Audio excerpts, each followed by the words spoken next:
दोस्तों, आज की कहानी है सलोनी को अपनी जेठानी गंवार क्यों लगती थी। दोस्तों, कहानी शुरू करने से पहले अगर आपने हमारे चैनल को सब्सक्राइब नहीं किया है तो सब्सक्राइब कर लीजिए ताकि आपके पास पहुंचे हर नया वीडियो। शहर की पली बड़ी आधुनिक सलोनी को अपनी जेठानी अवनी ठेठ गंवार लगती थी, मगर ननद की शादी में जब सलोनी अवनी से मिली तो वह जेठानी की दीवानी क्यों हो गई। तो कितने दिनों के लिए जा रही हो? प्लेट से एक और समोसा उठाते हुए दीपाली ने पूछा। यही कोई 8-10 दिनों के लिए, सलोनी ने उकताई से स्वर में कहा। ऑफिस के टी ब्रेक के दौरान दोनों सहेलियां कैंटीन में बैठी बतिया रही थी। सलोनी की कुछ महीने पहले ही दीपेन से नई शादी हुई थी। दोनों साथ काम करते थे। कब प्यार हुआ पता नहीं चला और फिर सट मंगनी पट ब्याह की अर्ज पर अब दोनों शादी करके एक ही ऑफिस में काम कर रहे थे। बस डिपार्टमेंट अलग था। सारा दिन एक ही जगह काम करने के बावजूद उन्हें एक दूसरे से मिलने जुलने की फुर्सत नहीं होती थी। आईटी क्षेत्र की नौकरी ही कुछ ऐसी होती है। अच्छा, एक बात बताओ कि तुम रह कैसे लेती हो उस जगह? तुमने बताया था कि किसी देहात में है तुम्हारी ससुराल। दीपाली आज पूरे मूड में थी सलोनी को चिढ़ाने के। वह जानती थी ससुराल के नाम से कैसे चिढ़ जाती हैं सलोनी। जाना तो पड़ेगा ही, इकलौती ननद की शादी है, अब कुछ दिन झेल लूंगी। कहाँ? सलोनी ने कंधे उसकाए। और तुम्हारी जेठानी क्या बुलाती हो तुम उसे? हाँ, भारतीय नारी, अबला, बेसारी। और दोनों फकक से हंस पड़ी। यार मत पूछो, क्या बताऊं, उन्हें देखकर मुझे किसी पुरानी हिंदी फिल्म की हीरोइन याद आ जाती हैं। एकदम गंवार हैं।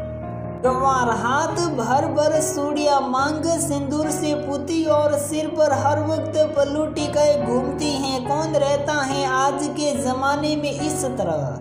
सच कहूँ तो ऐसी पिछड़ी औरतों की वजह से ही मर्द हम औरतों को कमतर समझते हैं। पता नहीं कुछ पढ़ी लिखी हैं भी या नहीं। खैर, मुझे क्या, काट लूंगी कुछ दिन किसी तरह। सल टाइम हो गया है, बॉस घूर रहा है। और फिर दोनों अपनी अपनी सीट पर लौट गई।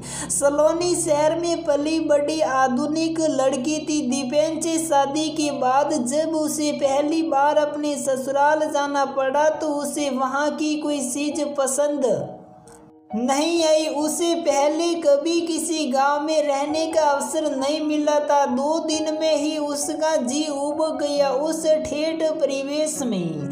3-4 दिन रहने के लिए दीपेन ने उसे बड़ी मुश्किल से राजी किया था। शहर में जींस टॉप पहनकर आजाद तितली की तरह घूमने वाली सलोनी को साड़ी पहन घूंघट निकाल सुई मुई बनकर बैठना कैसे रास आता। ससुराल वाले पारंपरिक विचारों के लोग थे। उसे ससुर जेठ के सामने सिर पर पल्लू लेने की हिदायत मिली।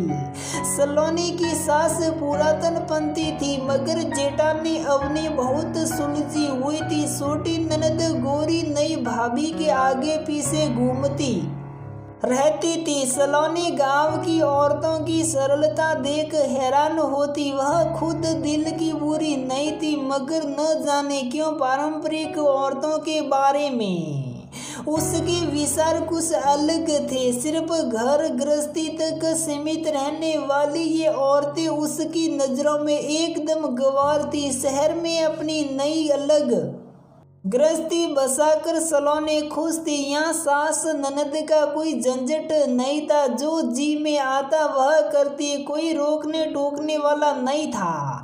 दीपेन और सलोनी के दोस्त वक्त बेवक्त धमक जाते। घर पर आए दिन पार्टी होती। दिन मौज मस्ती में गुजर रहे थे। कुछ दिन पहले ही दीपेन कि छोटी बहन गौरी की शादी तय हुई थी। शादी का अवसर था, घर में मेहमानों की भीड़ जुटी थी। गर्मी का मौसम, उस पर बिजली का कोई ठिकाना नहीं होता था।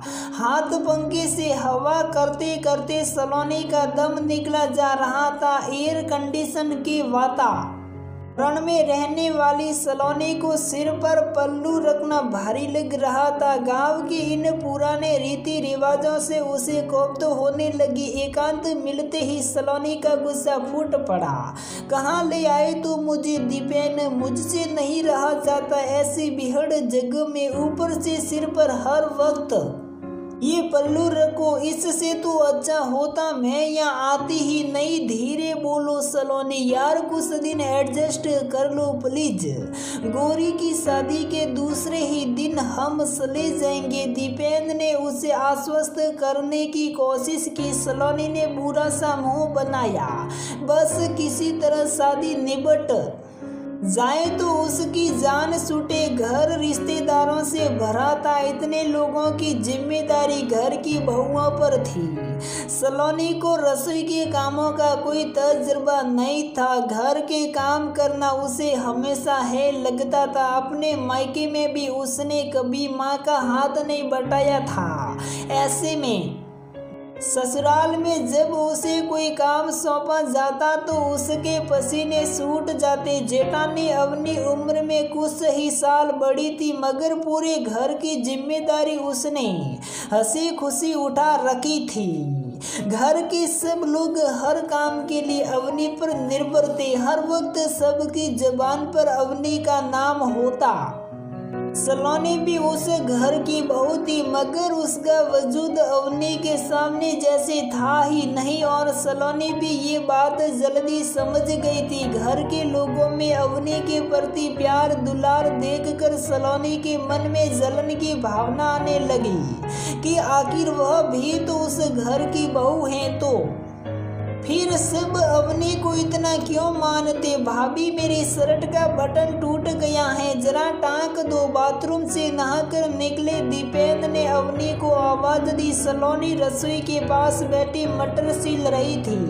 वह तुरंत दीपेंद्र के पास आई, बोली ये क्या इतनी छोटी सी बात के लिए तुम अवनी भाभी को बुला रही हो, मुझसे भी तो कह सकते थे। और फिर उसने दीपेन को गुस्से से घूरा। मुझे लगा तुम्हें ये सब नहीं आता होगा। सलोनी को गुस्से में देख दीपेन शक पका गया। तुम क्या मुझे बिल्कुल अनाड़ी समझते हो, कहे उसके हाथ से शर्ट लेकर सलोनी ने बटन टाँक दिया। धीरे धीरे सलोनी को समझ आने लगा कि कैसे अवनी सबकी सहेती बनी हुई है। सुबह सबसे पहले उठकर नहाओ धो कर चौकी में जाकर चाय नाश्ता बनाकर सबको खिलाना। बूढ़े ससुर जी को शुगर की समस्या है। अवनी उनकी दवा और खान पान का पूरा ध्यान रखती। सासू माँ भी अवनी से खुश रहती। उस पर पति और 2 छोटे बच्चों की देखभाल की जिम्मेदारी निभाते हुए भी मजाल की बड़ों के सामने पल्लू सिर से खिसक जाए।